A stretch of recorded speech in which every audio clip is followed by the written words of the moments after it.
আসসালামু আলাইকুম ওয়া রাহমাতুল্লাহি ওয়া বারাকাতুহু। এই যে আমি আজকে কান ধরলাম যে এই যে পাটা বরফ, যেটা কি পাটা বরফ বা মানে লম্বা বরফ, যেই বরফটা দিয়ে শরবত বানানো হয়, এই শরবত দিয়ে মানে এই বরফের শরবত আমি আর খাবো না। এই যে আমি আজকে মানে কান ধরে ভুল স্বীকার করলাম যে আমি এতদিন যে খাইছি বা আহ, লোকজনকে খাওয়াইছি, এটা আমার জন্য আসলে খুবই কষ্টদায়ক এবং খুবই দুঃখজনক। কারণ এটা আমি একটা মানে ভুল কাজ করছি, আমি নিজেও খাইছি এবং অন্যকেও খাওয়াইছি। এটা আর আমি খাওয়াবো না, কারণ এই পাটা বরফটা হচ্ছে অস্বাস্থ্যকর একটা বরফ, যেটার কারণে আমাদের মানে ক্ষতি হইতে পারে। এটা হলো মানে মাছের জন্য যে বরফটা তৈরি করা হয়, মাছ ফ্রিজিং করার জন্য, গোশত ফ্রিজিং করার জন্য, অন্য অন্য আইটেমগুলো ফ্রিজিং করার জন্য যে বরফ তৈরি করা হয়, সেই বরফটা দিয়েই বর্তমান যে সময়ে তাপদাহ চলতেছে, এখন সর্বত্র খুবই ভালো হামেশাই চলতেছে।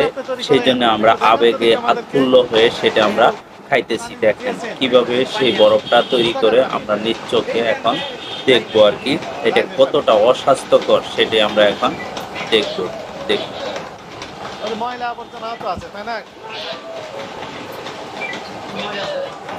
ময়লা আছে তো, ব্যাপক ময়লা আছে, যেটা তো ময়লা আছে, ওই যে ময়লা আছে।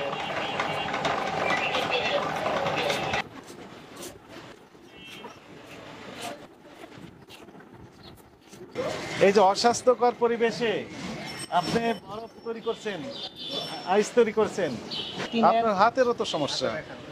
হাত, এই যে হাতের সমস্যা তো, চর্মরোগ হয়ে আছে, চর্মরোগ হয়ে আছে, আপনার নখের সমস্যা, আপনার এখানে তো চর্মরোগ আছে, এগুলো দেখেন, আপনার গায়ে চর্মরোগ আছে। আপনি তাহলে এই মাছের জন্য আইসক্রিম তৈরি করে শরবত হিসেবে বিক্রি করছেন, আপনি বুঝতে পেরেছেন ভুল হয়েছে, সতর্কতামূলকভাবে 20,000 টাকা জরিমানা আরোপ করা হলো।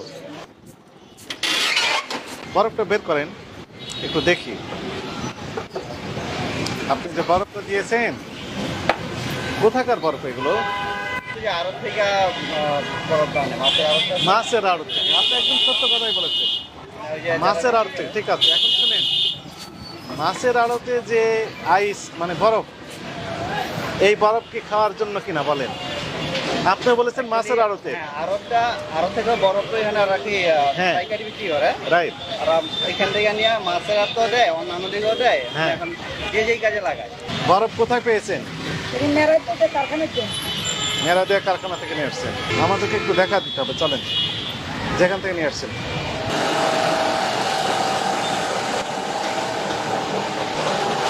ভালো আছেন? এবার কোথায় যাবে এগুলো? মাংসের দোকানে? আপনি এখানেই তৈরি করেন? আপনি